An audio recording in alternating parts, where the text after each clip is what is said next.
আমার মনে হয় যে তোমরা অনেকেই পারবে না, ভুল অ্যান্সার দিবে। The old road goes dash the village.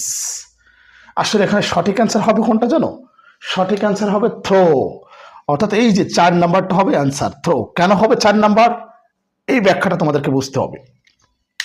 দেখো, যেসব জিনিসের আগে ইন বসে, যেসব জিনিসের আগে ইন বসে সেটা যদি ক্রস করা বোঝায় তাহলে তখন সেখানে থ্রো বসে। তাহলে in the village, in the village হয়। এখন এটা ক্রস করা বোঝালেই সেখানে বসবে থ্রো।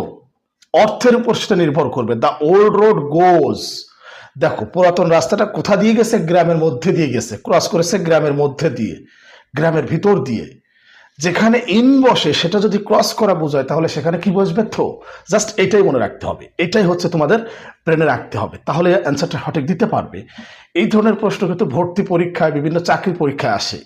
তাহলে আজকের আলোচনা থেকে আমি তোমাদেরকে যেটা শেখালাম সেটা হচ্ছে এই, যে সব জিনিসের পূর্বে ইন বসে, ইন দ্য ভিলেজ, আমি আগেই বললাম in the village, in the office, in the market, যেখানে ইন বসে সেই সব জিনিসগুলো যদি ক্রস করা বোঝায় তাহলে সেখানে বসবে থ্রো।